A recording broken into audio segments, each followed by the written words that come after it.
Hello बच्चों, कैसे हो सभी। हम पढ़ रहे हैं class 10th math Hindi medium RBSC।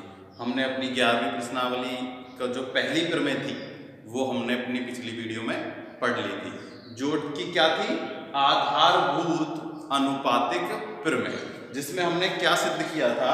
हमने सिद्ध किया था कि एक त्रिभुज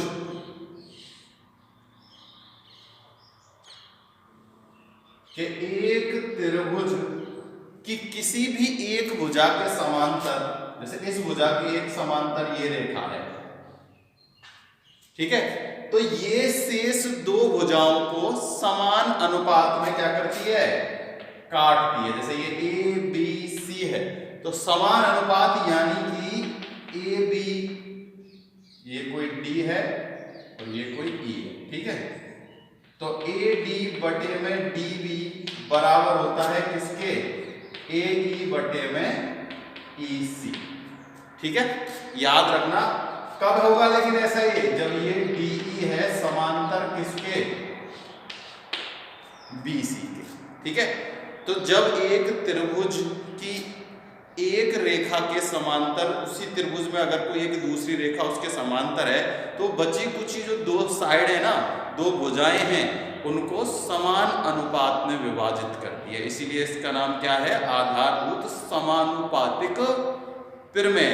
कोई जरूरी नहीं है वो इसके ही समांतर हो, किसी के भी समांतर हो सकती है। देखो जैसे अगर त्रिभुज ऐसा है और इस रेखा के समांतर ऐसे है, और ये है ABCD और E, और ये दो रेखा कैसी है, समांतर है, तो AD बटे में DB, AD बटे में DB समांतर होगा किसके, इस वाली के, ये जो दो लाइन है ना इसके, के BE समांतर है किसके, मतलब BC और EC के बराबर है। तो कोई सी भी दो को चाहो तो इसके अगर ऐसे समांतर है तो इन ये भाग और ये भाग कैसे होंगे, समान अनुपात में होंगे। कैसे होंगे, समान अनुपात में। तो ये हमने पिछली जो वीडियो थी उसमें ये प्रमेय को सिद्ध कर दिया था कि अगर ये दो लाइन समांतर हैं तो ये जो लाइन है दो भागों में काट रही है, यानी AD और DB, इनका अनुपात किसके बराबर होगा, AE अनुपात में EC के बराबर होगा। अब हम क्वेश्चन में इसको ऐसे ही लागू करेंगे। अगर हमें ऐसे कोई क्वेश्चन आ जाए कि एक त्रिभुज है, ठीक है, और उसमें जो एक ये भुजा है, ये इस भुजा के क्या है, समांतर है, ठीक है। तो जैसे मान लो इसका मान दे दिया 3, इसका दे दिया 5 और इसका दे दिया 4, और ये हमसे निकलवाया है, तो हम यही वाली चीज लगाएंगे इसमें कि हमें पता है कि जब एक त्रिभुज में एक भुजा के दूसरी भुजा समांतर होती है तो उनकी जो है क्या, ये जो भुजाएं हैं ये समान अनुपात की होती है। तो 3/5 बराबर होगा किसके, 4/EC के। तो EC का मान कैसे निकलेगा, ऐसे, EC बराबर कितना हो जाएगा, 16, 3EC, तो EC बराबर 16/3, ठीक है। तो ऐसे हम इस प्रमेय का क्या करेंगे, उपयोग करेंगे। तो ये तो थी अपनी 11.1 प्रमेय। आज हम पढ़ेंगे प्रमेय नंबर 11.2, जो कि है इस प्रमेय का विलोम, आधारभूत समानुपातिक प्रमेय का विलोम। देखो विलोम का मतलब क्या है, विलोम का मतलब अब यह है कि जो पहले चीज हमें दी गई थी वो तो हमें सिद्ध करनी है, और जो सिद्ध किया था वो हमें दिया गया। अब हमें ये, पहले तो हमने ये सिद्ध किया था कि ये दोनों हमें क्या दी गई थी, समान दी गई थी, ठीक है ना, यानी समांतर, और हमें ये सिद्ध करना था। अब हमें ये दिया गया है कि AD बटे DB बराबर है AE बटे के EC के। तो सिद्ध करो कि ये जो दो रेखाएं हैं ये कैसी हैं, समांतर हैं, यानी कि DE समांतर है किसके, BC। ये हमें क्या करना है, सिद्ध करना। तो देखो प्रमेय पढ़ते हैं। यदि कोई रेखा किसी त्रिभुज की दो भुजाओं को एक ही अनुपात में विभाजित करती है, ठीक है। दोबारा चित्र बनाता हूं, देखो मैं इधर बना लेते हैं चित्र, ठीक है।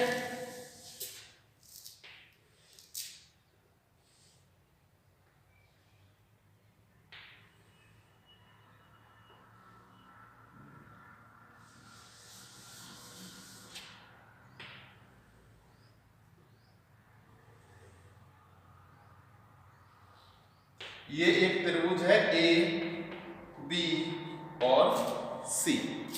उसने कहा है कि यदि कोई रेखा किसी त्रिभुज की दो भुजाओं को एक ही अनुपात में काटती है तो ये एक डीई है। क्या है?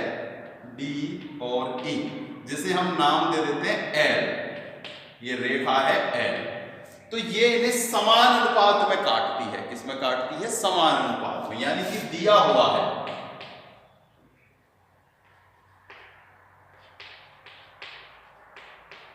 दिया हुआ क्या है कि ए डी बटे में डी बी बराबर है किसके?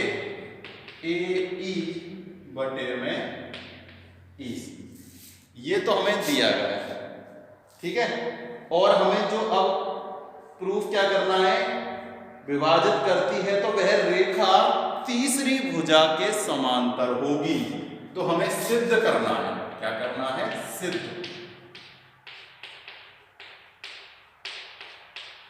क्या सिद्ध करना है? कि ये जो रेखा है इस तीसरी रेखा के क्या है? समांतर है। यानी कि हमें DE को समांतर सिद्ध करना है किसके? BC या फिर L। ये हमने इसको नाम दे दिया ना L के, DE या L भी लिख सकते हैं। L समांतर है BC के। आई बात समझ में? ये तो था क्वेश्चन, समझ में आई कि उसने हमें दिया हुआ है कि एक त्रिभुज की एक रेखा जो दो भुजाएं हैं उनको समान अनुपात में विभाजित करती है, तो सिद्ध कीजिए कि वो तीसरी रेखा के समांतर होगी। और इससे पहले हमें क्या दिया गया था पहली वाली प्रमेय में कि एक त्रिभुज की एक रेखा एक भुजा के क्या है? समांतर है। तो सिद्ध कीजिए कि वो दो भुजाएं हैं उनको समान अनुपात में विभाजित करती है। तो ये तो हमने सिद्ध कर लिया कि समान अनुपात में विभाजित करती है। अब समान अनुपात में विभाजित हुई रेखा को समांतर सिद्ध करना है। ये विलोम है पहली वाली प्रमेय का, ठीक है। तो देखो उसमें भी हमने क्या की थी? उत्पत्ति की थी। इसमें भी हमें उत्पत्ति करनी होगी। क्या करनी होगी? उत्पत्ति। अब देखो जो उत्पत्ति होगी ना उसमें हमें मानना पड़ेगा। मतलब देखो उत्पत्ति करते हैं। सबसे पहले क्या करते हैं? उत्पत्ति।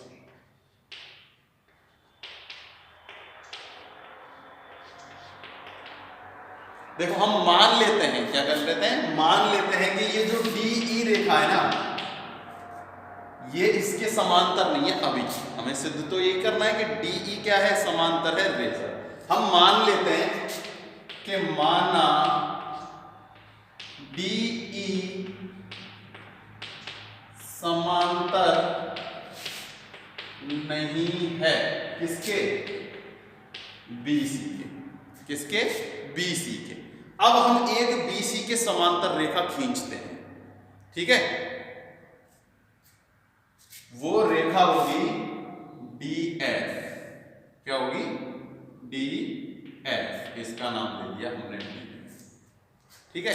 तो DF रेखा समांतर खींची किसके? BC भुजा के, ठीक है। तो हमने क्या खींच लिया है कि DF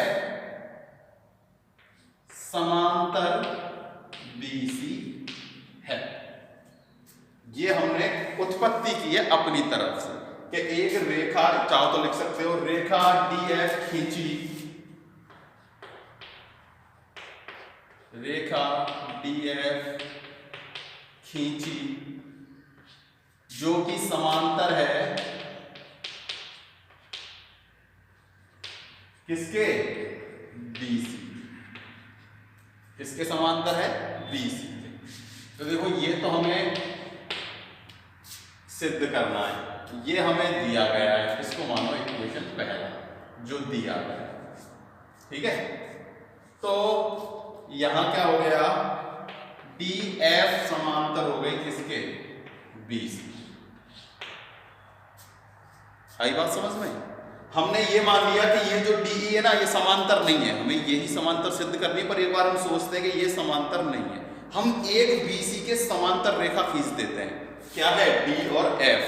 हमने ऐसे ही अंदाजे से खींची और उसको कह दिया कि ये DF समांतर रेखा है किसके, BC के। अब पता है हमें क्या सिद्ध करना है, हमें ये सिद्ध करना है कि ये जो E पॉइंट है और ये जो F पॉइंट है ये एक दूसरे के समपाती हैं, यानी कि एक दूसरे के ऊपर है। जैसे ये त्रिभुज है, ये थी कौन सी, DE, और ये है DF। तो हम ये सिद्ध कर देंगे कि ये पॉइंट और ये पॉइंट एक ही जगह पर है। किस पर है, एक ही जगह पर। तो जब DF समांतर होगी किसके, BC के, और ये पॉइंट एक ही जगह पर है तो DE भी किसके समांतर हो जाएगी, BC। हमें इस हिसाब से सिद्ध करना है, ठीक है। तो देखो अब ये क्या हो गया, हमने उत्पत्ति कर ली। अब हम सिद्ध करते हैं, क्या करते हैं, सिद्ध। तो देखो जब DF समांतर है BC के तो क्या होगा, AD DB बराबर होगा AF बटे में FC के।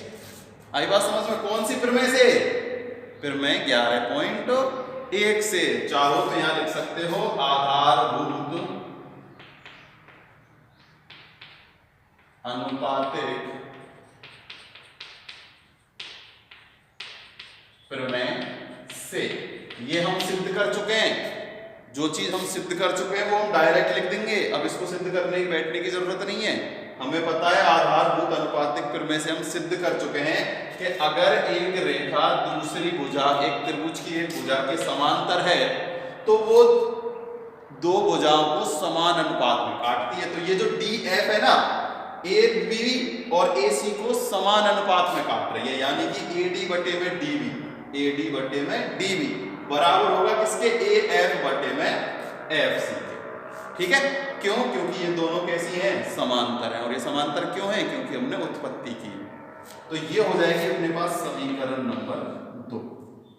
ठीक है, तो समीकरण 1 ये रहा और समीकरण 2 ये रहा। तो समीकरण 1 व 2 से देखो, समीकरण 1 व 2 से, समीकरण 1 व 2 से देखो, AD बटे DF, AD बटे में DB और AD बटे में DB, इसके बराबर है AE बटे में EC और इसके बराबर है AF बटे में FC। तो ये दोनों भी आपस में क्या होंगे, बराबर है। देखो अगर मैं ऐसे कह दूं कि X बराबर है Y के और X बराबर है Z के, तो सिंपल सी बात है, इन दोनों समीकरण से Y बराबर हो जाएगा किसके, Z के। होगा नहीं होगा भाई, X Y के भी बराबर है, X Z के भी बराबर है, तो इसका मतलब ये दोनों बराबर होंगे तभी तो ऐसा हो सकता है। तो सेम चीज यही है कि AD बटे DB बराबर है AE बटे EC के और AD बटे DF बराबर है AF बटे FC के। तो समीकरण 1 व 2 से AF बटे FC बराबर होगा किसके, AE बटे में EC। ठीक है, देखो अब इसके बाद जो स्टेप हमको करने जा रहे हैं ये सबसे इंपॉर्टेंट स्टेप है इस प्रमेय में, और आगे भी काफी ज्यादा मतलब काफी प्रमेयों में हम इस चीज को यूज में लेने वाले हैं। अब हम क्या करेंगे, दोनों तरफ 1 यानी कि 1 जोड़ देंगे। क्या कर देंगे, जोड़ देंगे। यहां भी 1 जोड़ेंगे और यहां भी क्या करेंगे, 1 जोड़ेंगे। पीछे लिख देते हैं दोनों तरफ 1 जोड़ने पर। क्या किया है, दोनों तरफ 1 जोड़ दिया। अब 1 जोड़ दिया तो लघुत्तम लेंगे। ठीक है, तो देखो FC तो आ जाएगा लघुत्तम और FC का गुना हो जाएगा यहां, तो AF प्लस में FC बटे में FC बराबर AE प्लस में EC बटे में EC। ठीक है, लघुत्तम लिया, FC यहां चला गया, तो AF बटे प्लस FC, AE प्लस में EC। अब अपने चित्र पे आते हैं। देखो AF प्लस में FC क्या मिलके बन गया, AC बन गया। तो मैं इधर लिखता हूं, ठीक है, AC बटे में FC, ठीक है। ऐसे ही AE प्लस में EC, तो AE और EC मिलके भी क्या बन गए, AC बन गए। तो AC बटे में EC, ठीक है। तो AC और AC तो बराबर है, तो FC बराबर होगा किसके, EC के। भाई ये दोनों बराबर में ना, तो देखो AC बराबर है, तो FC और EC भी क्या होंगे, बराबर हो जाएंगे। FC बराबर है किसके, EC। FC किसके बराबर है, EC के। नीचे तक दिख रहा होगा सबको, कोई दिक्कत तो नहीं आ रही ना? हाँ अभी तक तो सब दिख रहा है, और मैं इसको थोड़ा सा इधर कर देता हूं ताकि हम इस जगह को यूज में ले सकें, ठीक है। तो अपने पास FC बराबर में आ गया EC, यानी कि FC बराबर है किसके, EC के। अब मैं यहां समझाता हूं, इसको तो मिटा देता हूं। FC और EC बराबर है, ऐसा कब संभव होगा? भाई एक लाइन ये, मैं बोलूं ये F है और ये C है और यहां एक है E, तो मैं बोलूं कि ये EC और ये FC बराबर है, तो संभव है क्या? नहीं है भाई संभव, क्योंकि ये तो मुझे अलग अलग पॉइंट दिख रहे हैं। ऐसा कब संभव हो सकता है? जब या तो ये F यहां हो या ये E कहां हो, यहां हो, यानी एक ही बिंदु पर हो, तभी संभव हो सकता है, ठीक है। तो हम यहां लिख देंगे ऐसा तभी संभव हो सकता है, ऐसा तभी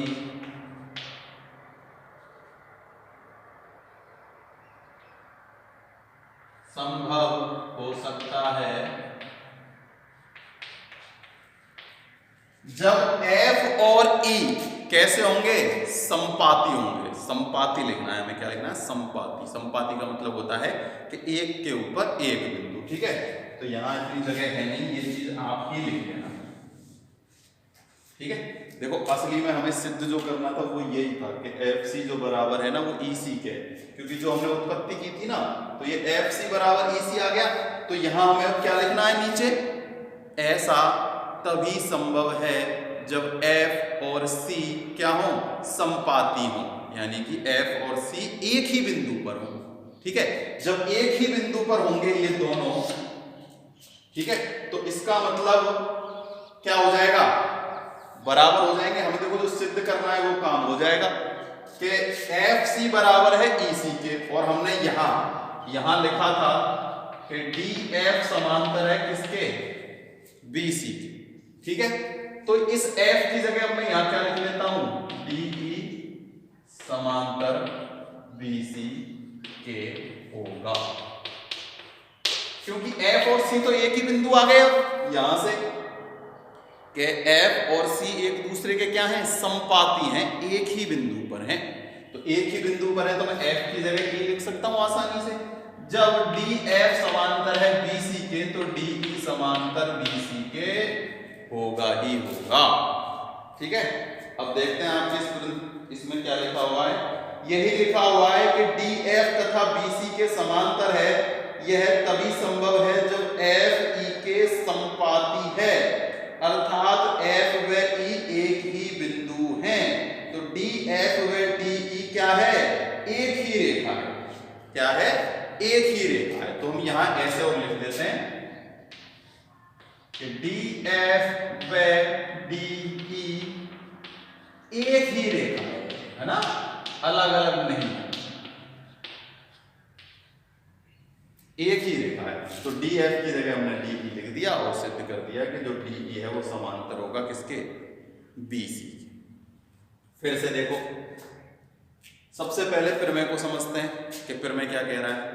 कि वो प्रमेय के में क्वेश्चन जो है वो कह रहा है कि एक त्रिभुज में एक रेखा है जो त्रिभुज की दो भुजाओं को समान अनुपात में विभाजित कर रहा है, यानी कि समान अनुपात में विभाजित करना है। तो हमें ये सिद्ध करना है कि वो रेखा तीसरी भुजा के समानुपात में। ठीक है, ये जो क्वेश्चन में दिया है वो हमने लिख दिया। अब हमें उत्पत्ति करनी है ना, कुछ कंस्ट्रक्शन करना है अपने खुद की तरफ से। तो ये हमें हर प्रमेय में कुछ ना कुछ करना होता है और वो हमें याद रखना होगा, है ना। तो इसमें हमने किया है कि वो जो DE है ना, हम मान लेते हैं, एक बार भूल जाते हैं कि DE कोई रेखा है। DE की जगह हम एक DF रेखा खींचते हैं और वो समांतर है किसके, BC के। हम ये उत्पत्ति कर रहे हैं खुद अपनी तरफ से कि DF जो रेखा है वो BC के समांतर है। जब समांतर है तो ये वाली प्रमेय उसमें लागू होगी, आधारभूत समानुपातिक प्रमेय। तो उसके हिसाब से AD बटे DF DB बराबर है AF बटे में FC के। और जो हमें दिया गया है वो ये है। तो एक और प्रमेय 2 से ये दोनों भी कैसे हो जाएंगे, बराबर हो जाएंगे। तो ये दोनों बराबर कर दिए। फिर दोनों तरफ 1 जोड़ देते हैं। क्या कर देते हैं, 1 जोड़ देते हैं। ये हमने क्यों किया है, ताकि देखो ये FC यहाँ आ जाए और AF और FC मिलके क्या बन जाए, AC बन जाए। और ऐसे ही AE और EC मिलके AC बन जाए। तो देखो AF plus FC, AF plus में FC मिलके बन गया AC। ऐसे ही यहाँ AE प्लस में EC मिलके बन गया AC। और नीचे FC और बराबर है EC। जब ये दोनों अनुपातिक बराबर हैं और ऊपर वाली भुजा कैसी है, बराबर है, क्योंकि AC समान है। ठीक है ना। तो FC बराबर EC क्या आ गया, FC बराबर आ गया EC के। और ऐसा कब संभव हो सकता है भाई, एक ही लाइन पर 2 बिंदु हैं और उनकी दूरी समान है। तो ऐसा तभी संभव हो सकता है जब F और E बिंदु एक दूसरे के क्या हों, समपाती हों, यानी एक ही बिंदु पर स्थित हों। तो लिख देंगे हम कि DF व DE एक ही रेखा है। तो DF अगर समांतर है BC के तो DE भी समांतर हो जाएगी BC के। ठीक है, तो ये अपनी प्रमेय हो चुकी हैं दोनों के दोनों कंप्लीट। तो बस अगर ये प्रमेय पूछी जाती हैं, क्या पूछी जाती हैं, प्रमेय जो हैं, अगर हमसे प्रमेय पूछी जाए तो हमें ये दोनों प्रमेय सिद्ध करनी है।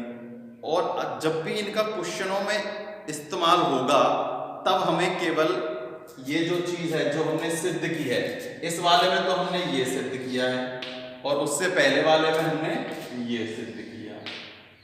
ठीक है, तो देखो क्वेश्चनों में इसका कैसे इस्तेमाल होगा।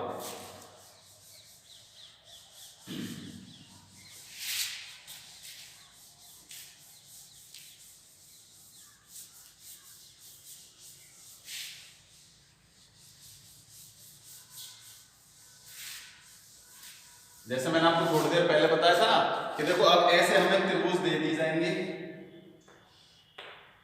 A B C D और E। ठीक है, और बोला जाएगा कि DE समांतर है किसके, BC। ठीक है, और इनके मान दे दिए जाएंगे, किसी भी 3 के मान दे दिए जाएंगे, एक को छोड़ दिया जाएगा। कुछ क्वेश्चनों में तो वो ऐसे यूज होगा। तो उसको हम कैसे निकाल लेंगे कि हमें पता है कि जब ये समांतर हैं तो हम सीधा ही लिख देंगे कि AD बटे में DB बराबर है किसके, AE बटे में EC के। और ऐसा क्यों है वो हमें पीछे लिखना होगा। या तो हम कैसा लिख सकते हैं, या तो हम लिख सकते हैं कि प्रमेय 11.1 से, या हम लिख सकते हैं थेल्स प्रमेय द्वारा, या हम लिख सकते हैं आधारभूत अनुपातिक प्रमेय से। तो कुछ भी लिख सकते हो, आधारभूत अनुपातिक प्रमेय से।